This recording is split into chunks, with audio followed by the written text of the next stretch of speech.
Live bait is all over the place. You just have to recognize it when you see it.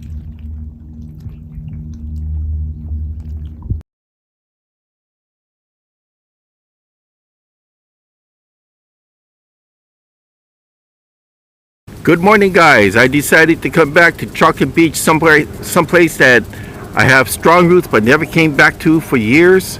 Never really spent a day here, which I'm going to do today. Now these here are 12-foot Nesikas. Nesikas is a surf rod that was developed for sea perching. And a little history on this. At first, the Rockaways came out. Rockaways came out for the Oregon coastliners for sea perch. And then us guys in Hawaii said, hey, you know, this works over here for papio and bone, papio, which is jack, and oia, which is bonefish. So can we have something for us? So the company made this one here, which you can whip, which is spin cast. They made it a little bit lighter, but with the same blanks. So, you know, a little bit lighter means, you notice at the end there, it has split grips instead of the full grips. So it is a little bit lighter than the Rockaways. But you know, honestly, I know John Bretza is honest, and what he said is true, but I feel that this is the feel is a different blank. And the reason why I say the feel is a different blank is this is stronger. I fought GTs with this. I fought some big fish with this. And I don't think I can do that with the Rockaways. The Rockaways tend to be a little softer. This thing tends to be a lot tougher and stiffer. So I'm not sure the reason why, but because of that, I tend to use this a lot in the day. Now this one here that was wrapped up was my favorite. It was hit by lightning many years ago when it first came out. I went blind just for a little bit, but I was okay afterwards. Right after that, I did a product show with the guys from Okuma, and they could not believe that I got struck by lightning by picking this up. But when they saw the video I showed on my camera that just about fritzed out, it was flashing on and off and blitzing, then they go, oh my God. So the guy that I was with sent me this new one here. You notice that the new one, the one that's closest to the camera, is not wrapped with the tape like the other one is. The other one's wrapped. Both have been in storage for many years, so I just took these out of storage. I haven't wrapped it with tape yet, and the tape is a glow-in-the-dark type of tape. So let's see what's going to happen today. First time that rod in the back has been out for years. First time ever the rod in the front has been out. It had dust on it, so I've been wiping the dust off, getting it ready. And I'm going to be matching up some blue reels on blue rods. I'm going to be choosing the Azores 6000, which are very strong reels. In fact, I should have used, in hindsight, I should have brought the 4000. Would have been better because the 6000 is just a little bit too beefy, but these rods can handle. So welcome to Chocolate Beach. Okay, these are the Azores 6000. These reels have also not been used for many years, maybe 4 years. So these are a little bit on the beefy side. Well, they are on the beefy side. The 4000 would have been perfect. These are the 6000s. I think they're a little bit too much, but I couldn't find the other two 4000s I have because they're in storage. It takes a while to dig them up because my place is kind of small. I have to appease the wife by keeping a lot of this stuff under wraps so she don't know it's there. Alrighty, so let's do a little pier casting today. Chocolate Beach, see what happens. Okay, the Nesika 12-footers, they're medium heavy. They are rated for 1 to 4 ounces. So right now I'm throwing 3. If I'm going, like say if I'm bombing it, which I am, I'll go 75% of the rating. If I'm just gonna like half-ass throw it out, I'll just go at 50% of the rating, which is 2 ounces. So today will be 3. Rated for 20 to 25 pound test line. That's mono rating, so I'm going 50 braid on it. Usually when I go to braid, I tend to go up on the size of the braid in case there's rocks around, in there's any other type of abrasions in the areas I'm at. But that's my choice. You don't have to do that.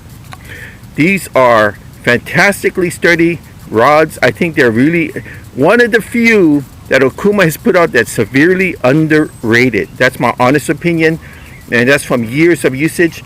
Even though these have been in storage for years, I used them. They come out in 9 to 12 foot rods. It's one of the few that I would say Okuma really underrated, and these are much more powerful than what the stats would tell you. Check out the bed. That's with the 3 ounce, rated from 1 to 4 ounces. So as you can see, it can handle the 4 pretty good too. But I only use 3 ounces if I'm bombing. If I'm which is 75% what it's rated for, 50%. I'm just gonna use 2 ounces. So it depends on what kind of area you're in. Okay, anytime that you're using a rod that you've never used before, even though I've never used this one's brand new, I am familiar with what this can do. So always give a little practice throw. This is the 12 footer with the 3 ounce, just to give an idea what it's going to be like.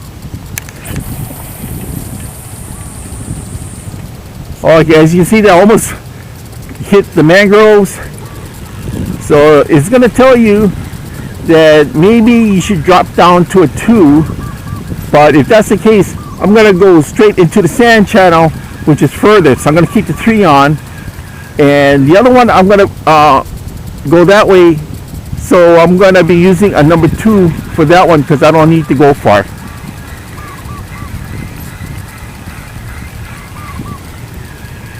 Brand new reel, newly spool line, brand new rod.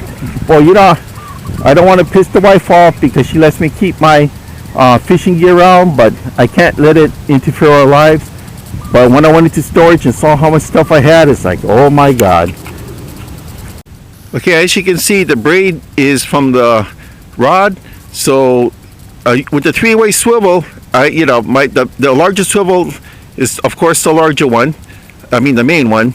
So the smaller one is the one I'm going to put my casting weight on, and the main one here, the larger one, the line ties into that, and the other end is going to go the leader.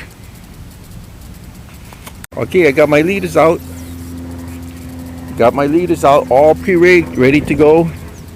See that? I'm using my Mustad O'Shaughnessy ring bait hooks. These are really good sizes. 2-aught. This is good for anything from average size jacks to bonefish. I kind of like this size and brand. Okay, so I got some frozen squid. So I put it in a bucket of water and just let it defrost a bit while I'm doing my work.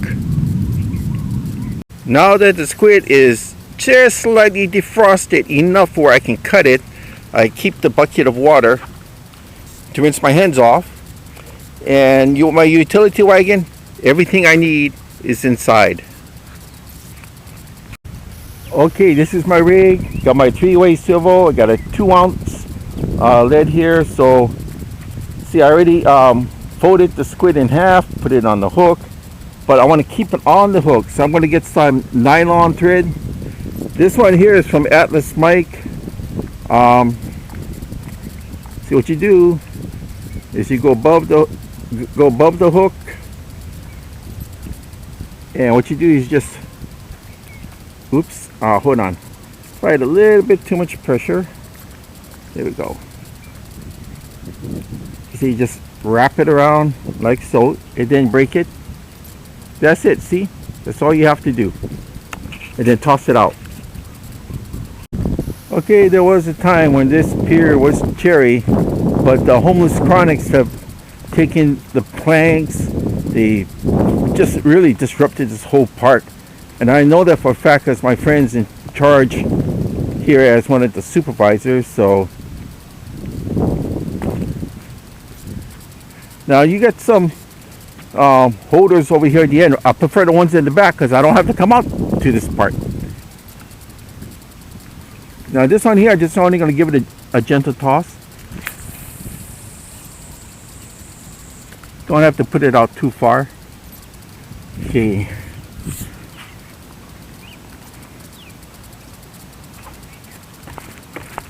Put it in this one.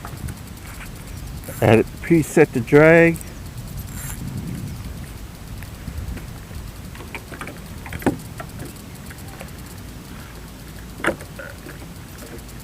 Okay.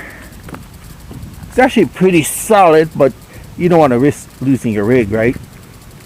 So I just give it a twirl on the top part and the bottom part of the reel stem. There it is. This rig is secure as long as you got some tension on the tip there.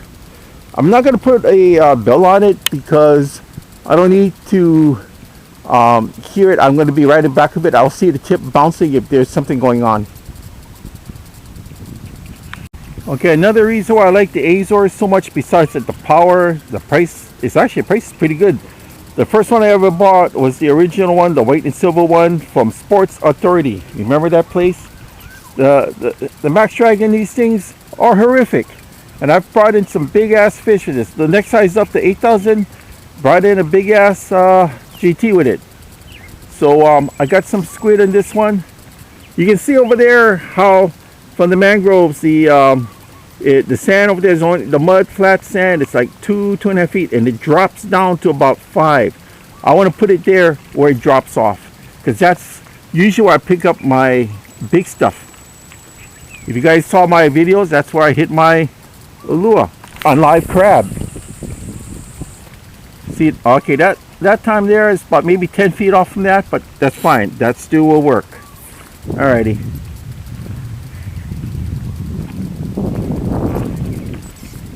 Yeah, I'm not going all the way up there.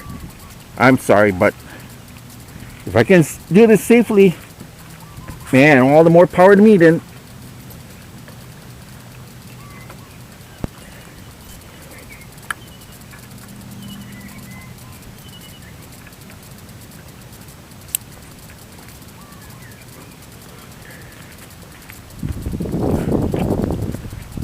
Boy, I would like to thank whoever did that, but I'm sure they put that in before the Chronic stole all the planks.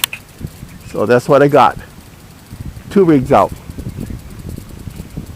So what am I aiming for? I mean, this will pick up almost anything like ladyfish down the line, but this is basically set up for Oeo and Papillo, which is bonefish and jacks. So that's probably what I will get if I get a hit.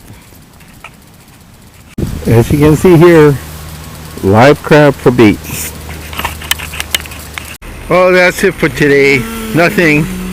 Plus the work crew came in and they're taking apart the tree that's giving me my shade.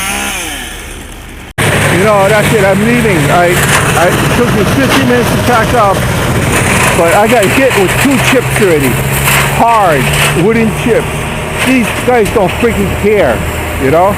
They came right back me, only like, look, stuff's falling 10, 15 feet from where I was sitting. They got stuff in the chip, but they don't freaking care. They don't come to ask me to move or anything. They just start working. I am not happy. They could have politely said, can you move somewhere else? But no, they just started working.